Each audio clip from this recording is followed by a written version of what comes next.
Hello and welcome to Pathophysiology of Anemia. My name is David Woodruff. I'm the editor of Critical Care Nursing Made Incredibly Easy. I hope to make this incredibly easy for you too. So let's take a look at what's happening with anemia. When we talk about anemia, we're talking about someone who has a hemoglobin level of less than 12 grams per deciliter. This could be caused by one of three different situations. It could be decreased production of red blood cells. It could be increased destruction of red blood cells, or it could be acute blood loss. Now, I want to differentiate here between hemoglobin and hematocrit. Hemoglobin is an absolute count of our hemoglobin in the blood, whereas hematocrit is a proportion of our red blood cells to blood volume.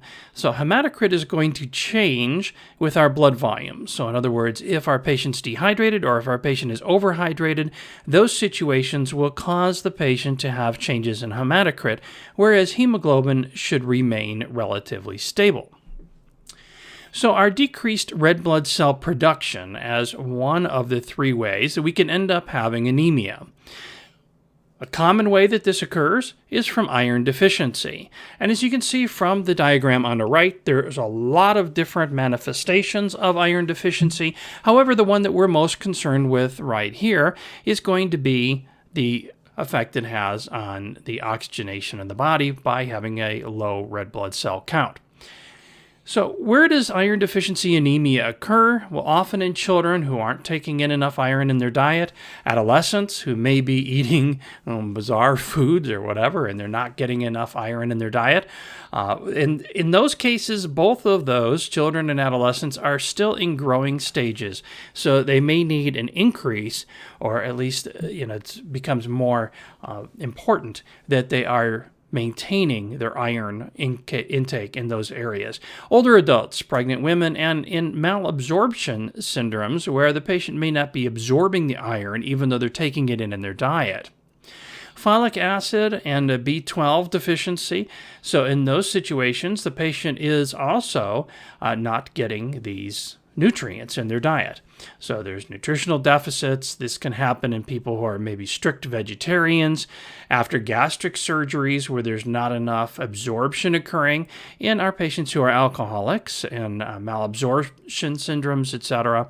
So a lot of, again, nutritional deficits. So when we're looking at iron deficiency, when we're looking at B12 and folic acid deficiency, we're talking about patients who have primarily nutritional deficits. A deficiency can occur in just weeks. So even if you've gone on that strict vegetarian diet for a short period of time, you want to make sure that you're still taking that multivitamin or that you're getting these vitamins and iron in the diet in some other way. Decreased production is another possibility that can lead to anemia. Typically, this is going to happen by a decrease in our erythropoietin production. Erythropoietin is going to be decreased. Well, first of all, let's go to the picture on the right and see that erythropoietin, the stimulus for erythropoietin to be produced, comes from the kidney, and then it stimulates the bone marrow.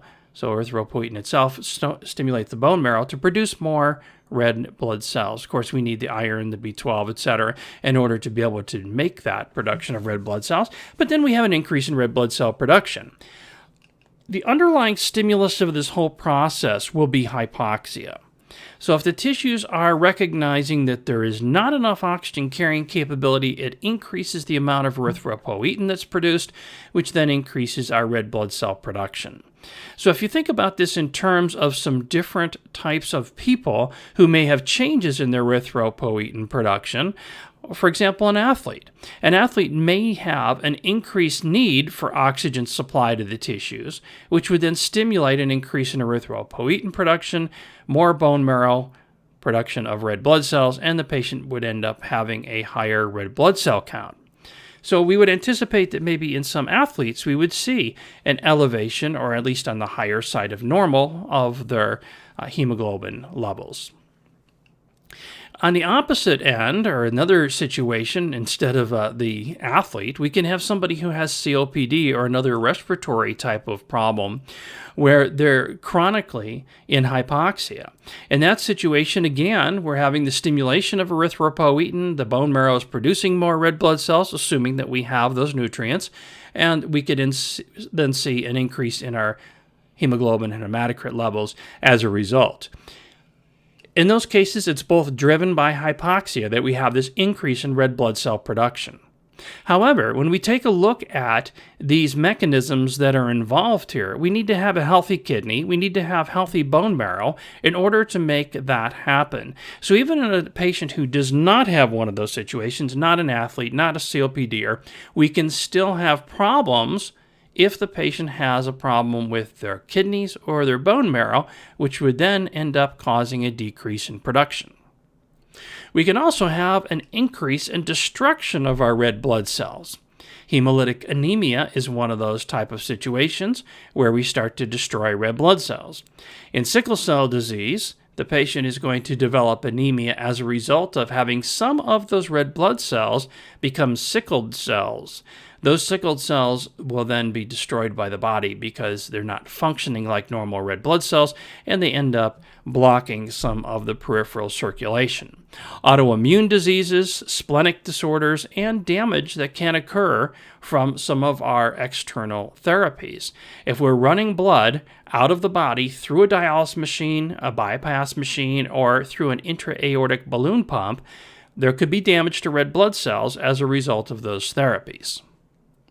Acute blood loss, obviously, would be another way that our patient can end up developing anemia. This could be from trauma, it could be from a surgical blood loss, it could be from a coagulopathy, where the patient is not coagulating the way that they should be, and the patient is having some bleeding, whether that's internal or external. It could be a GI bleed, or it could be a patient who's been anticoagulated and again is having some abnormal bleeding occur. So the end result of this is that we're going to have a decrease in our red blood cell production, which then causes that decrease in hemoglobin level.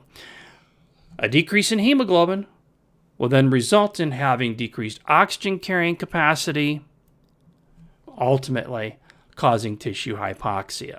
So the compensatory mechanism for tissue hypoxia include tachycardia, tachypnea, decreased capillary refill when we don't have as much red blood cells getting out there to the periphery, potentially orthostatic hypotension. In this case, it may not be volume related. It may be more of a matter of the oxygen carrying capacity of the blood that is getting out to the periphery, specifically in this case the brain. Hypotension, shock, pallor, restlessness, and of course fatigue. If you'd like to know more about nursing emergencies, check out our Nursing Emergencies program, where you can decrease complications, rapidly detect problems, and implement prompt action for common nursing problems. Check us out at thenursingprof.com. Well, thank you for joining me for Pathophysiology of Anemia. My name is David Woodruff, and until next time, bye now.